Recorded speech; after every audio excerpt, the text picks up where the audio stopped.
नमस्कार दोस्तों, स्वागत है एक बार फिर आपके अपने YouTube चैनल जीवा स्टडी पर। मैं वरिष्ठ अध्यापक मुकेश कुमार जांगड़ आपका स्वागत करता हूं। तो बात करेंगे हम रीट पात्रता परीक्षा जो जनवरी में प्रस्तावित है, उसके परीक्षा पैटर्न में क्या बदलाव आ सकते हैं जो कि न्यूज़पेपर में आया है, और किसे ये एग्जाम देना है और किसे नहीं। यानी पिछली बार अगर आपने पात्रता ले ली है तो आपको किस हालात में वापस एग्जाम देना है और किस स्थिति में वापस एग्जाम नहीं देना, वो बात करेंगे। फिर नई भर्ती में जो योग्यता संबंधी बदलाव होंगे, पासिंग मार्क्स में जो 60 और 55% है उनमें भी बदलाव होंगे, और नेगेटिव मार्किंग में भी बदलाव हुआ है, ठीक है, वो जानेंगे। और जो अपियरिंग वाले स्टूडेंट है, खास करके बीएड फर्स्ट ईयर वाले और BSc BEd BA BEd integrated third year वाले, उनका क्या होगा वो सारा इस वीडियो में जानेंगे। उससे पहले आप चैनल को सब्सक्राइब कर दें। मेरा नाम मुकेश कुमार जांगड़ है और मेरी 2021 में ही बीएड हुई है। उसके बाद मैंने 3 जो है एग्जाम फाइनल क्लियर किए हैं, टीचिंग एग्जाम, जिसमें 3rd ग्रेड, 2nd ग्रेड और 2nd ग्रेड साइंस का डिपार्टमेंट शामिल है। और मेरे से जुड़ने के लिए आप टेलीग्राम ग्रुप जो दिया हुआ है डिस्क्रिप्शन में, उसमें भी जुड़ सकते हो। वहां पर जो है रीट से रिलेटेड अपडेट और नोट्स वगैरह सब प्रोवाइड होते रहते हैं। तो धन्यवाद। अब शुरू करते हैं ये वीडियो। तो सबसे पहली बात तो हम योग्यता की कर लेते हैं कि योग्यता के बारे में देखो जान लेते हैं। योग्यता, क्योंकि खास करके अपियरिंग स्टूडेंट है उनको थोड़ी सी प्रॉब्लम आ रही है। आप या तो कर रहे होंगे बीएड, या आप कर रहे होंगे बीएसटीसी, ठीक है, और या आप कर रहे होंगे जो है बीए बीएड या बीएससी बीएड, ठीक है, बीए बीएड या बीएससी बीएड। इसमें देखो स्टूडेंट की 2 कैटेगरी है। पहली कैटेगरी कि आप बीएड फर्स्ट ईयर में हैं और आपकी बीएड होगी 2026 में। कब होगी? 2026 में। और एक है आप बीएड सेकंड ईयर में हैं और आपकी बीएड 2025 में कंप्लीट होगी, एक कैटेगरी है। बीएसटीसी वालों के सेम यही है, फर्स्ट कैटेगरी की 2026 में होगी बीएड, ठीक है, और दूसरी 2025 में बीएसटीसी होगी। तीसरी बीए बीएड वाले थर्ड ईयर वाले स्टूडेंट जिनकी जो है 3rd ईयर में है फिलहाल, और जिनकी बीएड या बीएससी बीएड या बीए बीएड है वो 2026 में कंप्लीट होगी। और एक है 4th ईयर वाले जिनकी बीएड या जो बीएससी बीएड या बीए बीएड है वो 2025 में कंप्लीट होगी। ये कैटेगरी है। तो यहाँ पर जो ये दूसरी कैटेगरी है ना, ये तो सारे योग्य हैं, ये तो सारे के सारे क्या हैं? योग्य हैं। इनमें कोई भी शक नहीं है। ये मेन एग्जाम में भी बैठेंगे जब भी होगा, और अभी प्री में भी एकदम जो 100% योग्यता इनके पास है। अब बात आती है इन स्टूडेंट्स की जो फर्स्ट ईयर वाले हैं या 3rd ईयर वाले हैं, इनका क्या होगा? तो देखो 2022 जो रीट थी उसके तहत जो है आप अगर उस टाइम फर्स्ट ईयर में या 3rd ईयर में थे, ठीक है, यानी कि बीएससी बीएड 3rd ईयर में और बीएड फर्स्ट ईयर में थे, तो उस टाइम अगर आपने जो है पास भी कर ली थी ना रीट, अगर रीट पास भी कर ली थी ना, तो मैं वापस बता दूं आपको कि वापस एग्जाम दे देना। आप क्या कर देना? वापस एग्जाम दे देना, ठीक है, वापस एग्जाम दे देना। एक तो ये कर लेना। जो भी 2022 में फर्स्ट ईयर या 3rd ईयर में था वो रीट पास भी कर चुका है तो उसको मैं बता देता हूं वापस एग्जाम दे देना, वरना आप वंचित रह जाओगे मेन परीक्षा से, ठीक है।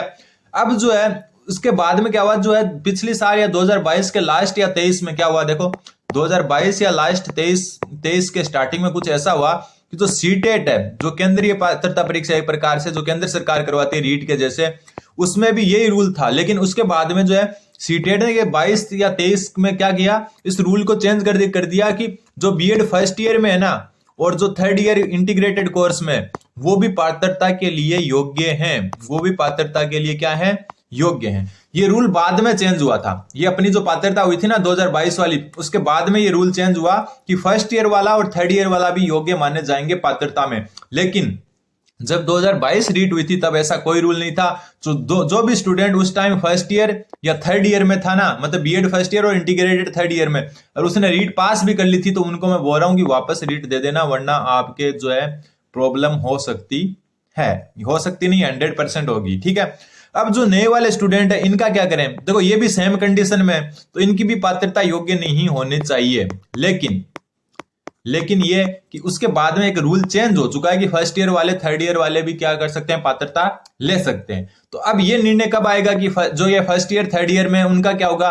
तो इनके लिए आप नोटिफिकेशन का वेट करें। क्या वेट करें? नोटिफिकेशन का वेट करें। और नोटिफिकेशन आपको पता ही है जो है लगभग जो है 4 से 5 दिन का बोला है शिक्षा मंत्री ने, लेकिन ये मान के चलो आप कि जो है 25 तारीख से पहले आपको नोटिफिकेशन हो सकता है 20 से पहले ही देखने को मिल जाए, 20 से पहले। तो जब नोटिफिकेशन आएगा तब क्लियर होगा जो इस बार इनका क्या होना है। लेकिन पिछली बार वालों तो एकदम श्योर रहो कि आपको रीट दोबारा देनी है, पात्रता दोबारा देनी है। लेकिन अभी वालों का निर्णय होगा नोटिफिकेशन आने पर। क्यों? क्योंकि उसके बाद में जो है रूल चेंज हो चुका था। लेकिन जो सेकंड ईयर और फोर्थ ईयर वाले हैं वो तो बेफिक्र हैं, उनका जो है 100% जो है आप योग्य हैं। अब बात करते हैं अगली बात की कि जो है इस बार क्या क्या चेंज होंगे, क्या क्या क्या होंगे, बदलाव होंगे परीक्षा पैटर्न में, क्या बदलाव होगा।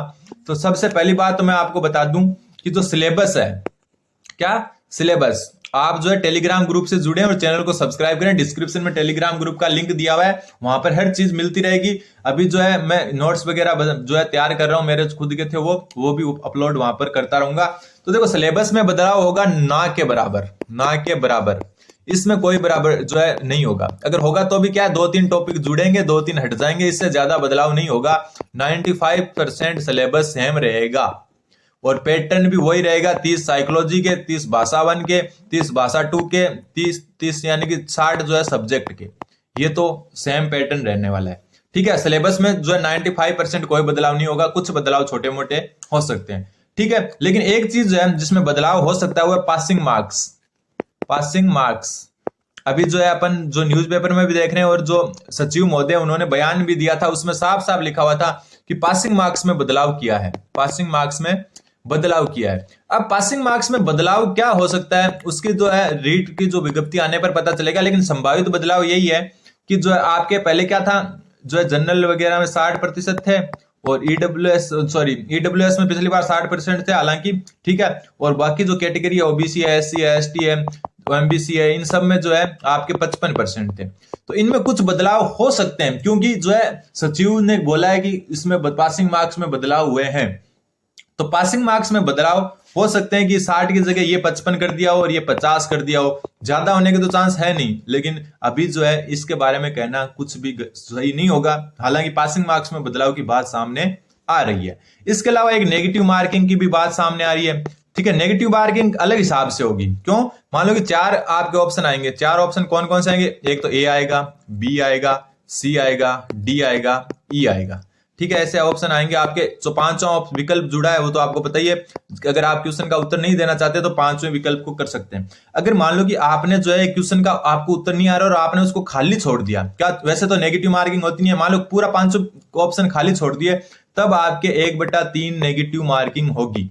ठीक है, लेकिन आप मान लो कि उत्तर ए है, उत्तर क्या है? ए। अगर आप सी भी भर के आ गए, मतलब गलत भी करके आ गए, तो भी आपके नेगेटिव मार्किंग नहीं होगी। मतलब गलत करने पर नेगेटिव मार्किंग नहीं है, लेकिन खाली छोड़ने पर नेगेटिव मार्किंग है। मतलब अगर कोई ना कोई ऑप्शन तो आपको भर के आना ही होगा, चाहे वो नॉट अटेम्प्ट वाला 5वां ऑप्शन भर के आओ या गलत करके आओ, लेकिन खाली नहीं छोड़ सकते। खाली छोड़ोगे तो ही नेगेटिव मार्किंग होगी, वरना कोई भी नेगेटिव मार्किंग नहीं होगी।